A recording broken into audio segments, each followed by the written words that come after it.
Young Living is the center of the history of modern essential oils, and the story has been captured in our own museum right here at Young Living headquarters. There's no one better to give us an audio tour of the museum than our own Young Living historian, Dave Petty. The history of essential oils is very rich and still being written by each and every one of you. Hello and welcome to Young Living's podcast, The Wild Drop. My name is Jacob Young, your host. Young Living is a world leader in producing and distributing premium essential oils, and this podcast will provide you with drops of information about Young Living, including stories, history, product information, lots of little fun facts, and even more. Well, Dave, it is great to have you on the show for the very first time, and because you're brand new to the show, essentially, I think it'd be great if you shared who you are, what you do, and how long you've been with Young Living. Sure, thank you. I kind of feel, though, that it's not really fair because you know how sometimes you're told when you're hanging out with people, if you want to look better, you hang out with people that look a lot less better than you do. And I feel like in this case, vocally, I'm the one who's making you look good, because you've got such a great voice. Thanks, Dave. Well, you dress exceptionally well. The fashion bar that you have raised in the office in the last few years has been very hard to obtain or to surpass. So I haven't seen anybody surpass you yet or even get close to you yet. Thanks very much. It's because this is just audio. It's absolutely true. I'm stunning all the time. But to answer your question, I've been with Young Living over 20 years. I have the little award to prove it. Actually, it was how I started with Young Living was way back last century. It was 1999, and it's just like it was just a I know what. Let's see. It was a reference. It was a reference from somebody I'd done some work for. I was doing graphic design and photography at the time, and this person I'd done some work for, and he knew Gary, and Gary was the company was like big enough that they were going, we're paying all this money for these out-of-house designers. Do you know anybody who does design? And he goes, yes, I do, but he's really good and he's really expensive. So he gave me this really great plug. And so I'm really grateful for that. And so I interviewed for the job of in-house designer back in January of 99, and it was just me that was interviewing for it. I did have to interview for it. I had a portfolio, had to pass the Aline test. I don't know if you know. And I'm trying to remember who else was there at the time, but yeah. So I got the job, and I worked for Young Living for about a year and a half until past midpoint of the 2000s, and I left then, and I came back in 2003. But that's another story. And I've been here ever since then. So yeah. Well, we've really appreciated having you. You are a man of many talents. You do a lot of different things, and one of those things is actually being our caretaker of the museum, the historian, if you will say. That's right. And it's funny because a lot of people, even in this building that work here right now, don't realize that we have a museum. It's a secret one. It is a very secret one, and I think it'd be great if you kind of shared how the museum came to be, what my dad's original plan was. With the passing of my dad, the trajectory of what we originally had planned with the museum had changed. Yeah, so way back, like I said, last century, the company was really small and nobody had heard of essential oils, and it was a direct selling company. And so it's just like, so one of the big goals was to be seen as more legitimate. And so for Gary, he was thinking, if people knew that essential oils weren't some new, weird thing, they in fact have been used by people for literally thousands of years, and it's this very old tradition that's only just recently kind of fallen off, that they'd feel better about it. And so he thought that it would be useful to have a space in the building, in the office building, to show the history of essential oils, like a small museum space or a display or something like that. And there was plans for a corporate building back then, a new one, a custom one. When I first started working, there was actually a literal scale model of a new building under like a glass case, Yeah. And I said, "Oh, is this going to be the new building?" Because at the time, the company was being run out of an old schoolhouse. I liked it. Payson, yeah, I liked it myself, but that's just me I was always interested in history, and that one was definitely historic. But they said, oh, well, it was going to be, but we've already grown too big for those plans. And so I think Gary, it was just always there for him. He wanted it, and therefore, this is part of the reason why the museum is secret, is because it's in this really odd, kind of hidden away, tucked underneath the balcony in the corner of the building space, which actually kind of makes it, I don't know, for me it makes it cooler, but Yeah. But it's just like, so it has its own little area that is like not intuitive. Let's just put it that way. Yeah, and it's kind of cool that because of where the museum is placed, when you're done kind of going through the whole museum, you have the walkway that goes outside to the cabin as well. Yeah. And so it's almost like it was planned that way, which is really funny how things end up working out. But I'm nodding. yeah, but you're absolutely right. It's in this place that's kind of secretive, and it's like a fun secret that we have here. But it's a really, really fun area, and just like you said, there's so much history that's down there in that museum with the essential oils as well. And so if you can kind of walk through and give people almost like a visual experience through audio of what they can kind of expect to see if they were to go down and look at the museum if they've never been to the museum before. And obviously, it's not going to be picture perfect in your head because what you'll see in person is obviously going to be much better. So we still invite you to come and look at it in person, but maybe this will help entice you to come look at it. I actually like to undersell the museum when I'm giving tours. We start off in the mezzanine area, which is really spectacular. It looks like a cruise ship in here, and there's this amazing water feature, which has absolutely no rightful place to be in an executive building, but that's another story. But it really adds to the whole vibe of the building, and it's really lovely. You walk through and you go, and there's glass walls everywhere, so people can see inside the lab, where we develop our products, and there's spaces where you could host events if you want to, and it's really nice. It was well thought out. At that point, I tell them about my theory about how the museum lasts, and I say, so it's kind of around the back, and it's underneath, and it's tucked under here in this little space underneath this balcony as a kind of a last-minute architectural feature. So that really takes expectations down. Yeah. And then I lead them around the back, and literally you have to walk through the restaurant. You think you're going to the bathroom or something like that. Like, it's just like that. I go, janitor's closet. yeah, it's like back here. Oh no, back through this door. Oh, and there's this other door here, and then you go down these stairs, and here's another door, and then I open it up, and then I open up those double doors and flip on the light. And often, because I've brought the expectations so low, they're like, oh, this is actually really quite nice. And it is. It's a lovely space. It has actually a lot of natural light. There's this whole wall, again, of like glass where it lets in the natural light underneath the balcony. And the first thing that you'd be struck with, actually, is there's this fresco or replication of a fresco from ancient Egypt. And that's there as kind of like one of the genesis points for essential oils that we know about. Basically, since written history, since there's been a record made by people, there's actually references to essential oils.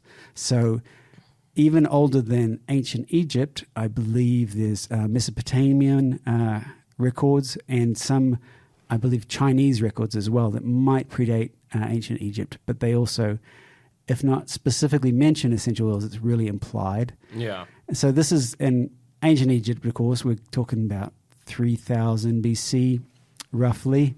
So it's as far as human history goes, i.e. the written language, that's how long we know for sure essential oils are being used. So when Gary was first introduced to essential oils, he read as much as he could about them, which wasn't that much. And then he thought, okay, well, where do they come from? I know Egypt, right? So what does he do? He goes to Egypt because that's what you do. That's what he did. That's what you do if you're Gary. You go there. You read about it, and then you go there. And so he did. He went there, and he traveled there a number of times during the 90s. And he ended up taking tours of brand partners there, like to share what he found out about the deep history of essential oils and the religious significance and the health significance to the ancient Egyptians. It really was a huge part of that culture. So it's a good starting point. But so that's why we have that there. It's kind of like the historical starting point that we know about for essential oils. And then as you come in, there's a few references to some of the more modern 20th century kind of rediscovery, or at least the discovery of essential oils through science by a number of different figures. And those are the main ones that Gary learned from, about the different aspects that we could use essential oils for. I know when I listened to Gary speak, like accidentally, most of my knowledge about essential oils is also accidentally, because I'd be doing graphic design and photography. I'd just be making the products look nice. Yeah. And so anything I learned was almost incidental to my job. But you spend years around it and you pick it up and you there's really something to this. But I know that Gary really felt that knowledge in North America had been lost quite a while back. But I've been doing some research myself. It really was just in the 20th century. Up until even the 1920s, you could get essential oil-based pharmaceuticals in the US. Interesting. That would be prescribed by medical people for what was bothering you. And even up until the Second World War, there was actually some kits that were delivered with the soldiers that had essential oils in them. But what happened was all the essential oils that were used in the US were always just imported from Europe. Yeah. And so because of the disruption of supply lines from the war, anything from Europe you just couldn't get anymore, including essential oils. So one of the big distributors of essential oils who used it for flavoring and stuff like that, they had also, by chance, during the 1930s, just developed the first gas chronometer. And so you could just start to figure out, hey, how does this work anyway? How does something taste like this or something smell like this? And hey, we could replicate that in the lab. So they actually I came across this ad in a trade magazine saying, we can't get essential oils anymore because the land we got essential oils from is in enemy hands. But don't worry, we can actually make, the same kind of thing in the lab until we can get the real thing again. Huh. Which didn't happen, clearly. Yeah. And so because of the Second World War's disruption, everybody, at least in the US, in just a generation or two, completely forgot about essential oils as a thing. So it was actually a lot more recent than I think Gary realized, because it's absolutely true that when in the 1970s, if you're talking essential oils, almost nobody had heard about it in the US, even though it had only been roughly one generation since the time that people were actually using them. Well, it seems like we need to add a little bit to our wallets downstairs then. Yeah, it's on my list too, absolutely. Sweet. Well, yeah, going back to the museum, there's so much that people can kind of see down there, and obviously kind of with how you were saying, you don't want to quite sell it to the audience. You want to undersell it a little bit. Can you talk a little bit more about what's in there and why it's in there and what maybe some of your favorite features are? Sure. So my favorite features, well, as I'm sitting opposite the desk from you, one of my favorite features is a display that was absolutely put together because of you. It's all about kids' sense. Now, Gary, as he would often develop things that were for him to help him. And if they worked for him, he'd then be happy to share them with everybody else. So as he was starting a family, he was like, hey, we need some children's products up in here because we got nothing, there's no children's products. We need some children's products, obviously, because he had some young children at that point. And it was also very funny because I remember him up on stage in the early 2000s, kind of scolding the audience, saying, "You're not buying the Kids Sense products. Think of the children, basically." And I looked out at the audience, and they're all, as they usually were, mostly women, which is great, but they were also all mostly over 60, and also mostly not in great health. And so I'm going look at your audience, Gary. They're not having kids. That's why they're not buying the product. But, the funny thing about Gary is that, I think a lot of people will say, oh, it's not about the money. I'm running this for-profit business, but it's not about the money. And you're going uh-huh. But with Gary, honestly, it wasn't about the money. He really like, it's just like he believed in the products that he sold. And even though I'm sure KidSense didn't make a profit for many years, that did not stop him from like going, this is important, this works, we need this. Yeah. But anyway, it of course did grow with the company. So I have this old KidSense promotion, a brochure specifically, which you remember because when I was given charge of the museum space, it had been built and laid out, and the walls had been done, and the kind of like, there's some really great graphics and stuff like that on the walls, but there's nothing actually physically in it. And so I was given this literal room full of, to put it in the most positive way, artifacts, okay? And so it was like boxes of artifacts, usually cardboard boxes, usually pretty ratty looking ones, and there was just so much stuff, right? I mean, and this is why I got the job, frankly, is because everybody looked at that room. It was they actually moved everything into a room in the old corporate building that was going to go in, that had a potential of going into the museum, and it filled the room, and absolutely everybody looked at it and thought, I don't want to touch that at all. And I was kind of like, I'll do it. It's a lot of stuff. I'll do it. So I got the job. So anyway, in there was a bunch of clothes as well. Some of them were costumes from different conventions and things like that. Other ones were just clothes, just scary clothes. And in amongst there was this like a superhero costume that was child-sized, toddler-sized actually. And I'm going like, I know where this came from because of my tenure at Young Living. There's a brochure back from like 2003 or so, maybe 2004. And, Jacob was the model for this. And it's like he was the superhero in this brochure about KidSense, Kids Power, right? And I was going like, oh man, I've got to like make a display out of this just to embarrass. So I did. It looked great. It does look phenomenal. And unfortunately, though, of course, I completely misread my audience. As if I'd even thought about it for half a second, I'd have gone like, wait a second, is Jacob going to be embarrassed by this? This kid, this young man, this adult person has been on stage, and trust me, if he gets embarrassed by things, he wouldn't even be here anymore. It's like there's nothing I could do that could possibly top some of the things that Gary and Mary have asked him to do on stage in front of thousands. So you were absolutely right about that. And I just giggled because when I saw that you'd put that up there for the first time, I thought that costume was long gone, because the last time I saw that costume was at home, years ago, like when I was much younger, like 8 or 9 years old, and we came across it. And my mom was like, oh, don't you remember this time? And I was like, yeah, I remember. And long story short about that costume, in the brochure, when you see the brochure, you see me flying, like hovering, levitating essentially.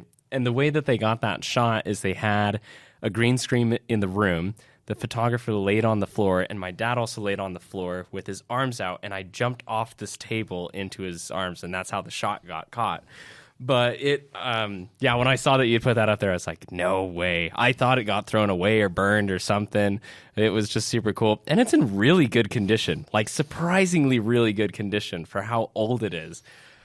It's one of the things I've actually been surprised about, like doing this job, is how, if you don't wear it, how like clothes can actually last for a lot longer than people can, like if it's stored correctly. And one of the benefits of living here, specifically this location, like the high desert of Utah, is that it's so dry. Yeah. It's just like, so, I mean, I made this little reel recently about the storage unit, like where I keep all my stuff. And I have a friend who's a librarian, and she was like, oh my gosh, you don't keep your books in there, do you? Because it'll just get ruined. But she lives in British Columbia. Oh, yeah. And like it is on the coast, and just like where it is just like, yeah, if you had anything even remotely like that, within a year, everything would have to be thrown away because it'd be moldy.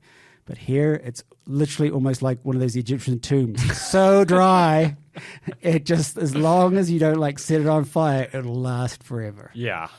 So obviously my dad was someone that wore many different hats, as you know. And we have a few different costumes. I mean, they're not even really costumes. They're things that he would actually wear on a daily basis. So if you can kind of talk about some of the different cycles of his life, I guess is the best way to explain it. Outfits, the get-ups that we have down there of Gary's. I mean, his general day-to-day outfit, if you could.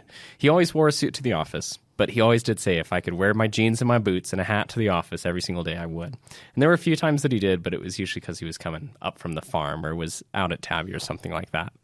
It's true. He did. He dressed the part. Yeah. And really dressed the part. So, in fact, prior to me, looking after the museum and stuff like that, John Witten, who you had on here many times, and we worked together for a number of years, and John travelled with him many places. And I joked with John. I was actually looking at it was a toy catalogue. It had to do with Barbies, and there was this one Ken doll dressed as like a Russian Cossack or something like that, right? And it reminded me when I was a kid of these action figures for like boys. It was like a G.I. Joe, but it was like Barbie size. So you have like these action figures, and like Barbie, there'd be these different outfits that you could get for this character. And I told John, we could do at least 12 action Garys, like easy, like because he would dress the part. Yeah. Like, so for example, well, yes, we have businessman Gary. That's easy. There's the experimenter lab Gary. So it's like his white coat, no problem. Yeah, there we go. And then there'd be there's the explorer Gary. He'd dress up like Indiana Jones. And this is because he really went to the Amazon. And it's just like it was appropriate, but even people going to the Amazon wouldn't look exactly the part as he did. This is something actually Gary and I really share. I love dressing the part. Yeah. So when I would be down at the farm shooting, I would not be wearing what I wear at the office. I'd be wearing something not necessarily appropriate, but not inappropriate. But it's just like a costume. Let's just put it that way. A functional one. Like, for example, when Winter Harvest came along, Gary would be dressed appropriately for logging. Not just the safety gear, but he would be dressed as a lumberjack. That's the only way you could describe it, a lumberjack. Not just a logger, a lumberjack. He'd have the appropriate plaid shirt, the appropriate full leather harness, not just suspenders, harness. He'd have the measuring tape that only a lumberjack would have, which is about the size of your head, and he'd also have a metal helmet, not one of those plastic ones, and anyway, lumberjack, right? Yeah. And then after he'd finished harvesting, he would then have to drive the chips. This is before we had the distiller up at the farm. He kept his truck driver's license, and he would drive them down the pretty good journey. And then but of course that would mean he'd have to change. Now he would change, not just take his harness off. No, he would change into his trucker outfit, which was a completely different outfit, which is absolutely a trucker outfit. It would have the jacket, a bandana around his neck, the trucker cap, like trucker boots. It would be a trucker. There's just no question about it. Yep. And so anyway, like I said, Gary had at least 12 of these. You could easily just go this. When he was doing the Frankenstein Trail, the Arabian Nights Gary, right? And then the other thing though, so when I got to do the museum, it wasn't just a small superhero costume that I got. There's a lot of clothes, like I said, just like clothes, Gary clothes, and costumes that he'd worn over the years. Some of them were literal costumes for convention, but a lot of them were just the clothes. As you said, he'd wear them daily. Yeah. And so I was delighted at that because I thought, okay, I get to make a couple of actual action Garys here. And so the first one was Cowboy Gary, because that was his heritage and his roots. He grew up in Idaho, and for people who are not from this part of the West or even any rural Western states, they really do wear cowboy boots. I mean, they're not, well, they have their fancy pair when they go out, but they really are just working cowboy boots. And the cut of the jean and everything like that, it's like very much Western attire. And but Gary would like to put on a show down for any of the events that would have during the year, which is usually about 4 down in Mona. Yeah. Like we would have like a Easter festival, lavender harvest, fall festival, and then like a Christmas thing. Okay, this wouldn't happen at Christmas because it was cold. But he would do these like Western shootout melodramas, right? Yeah. And they were super hokey, right? And as was intended. And but the best thing about them was that they got to fire their guns. And man, they did not skimp on the blanks. I got to tell you that much. You could hear those gunshots throughout the entire park. Like they were much actually. They must have put way more black powder and powder in those blanks than really was in any handgun, right? But very satisfying boom and smoke and everything like that so they played these Western shoot kind of like a very loose gunfight at the OK Corral kind of melodrama, right? Super loose. And so that was something he dressed up for, and so I got to put one of those together. And then the next one is that I got to put together. I actually had to go down to the farm to get this because it was on display down there, which was a suit of armor, which when Gary got into something, he got into it because he loved it. Yeah. And then he wanted to share it with everybody. Now, that could be true with essential oils, which is definitely true, something he always stayed with. And that could be true with snowmobiling. He really got into that. We had a great snow day that day, which you've kind of taken that tradition on. And then he really got into fitness, and he really got into jousting. So, and the reason why he really got into jousting was because he saw a movie. And Gary, one of the other great loves of his life, there's probably 3, I'd say. I'm going to start with Mary because she's the boss. Mary, you're the number one, okay? And then secondly, I would say essential oils, and thirdly, it's horses. Yeah. He loved horses.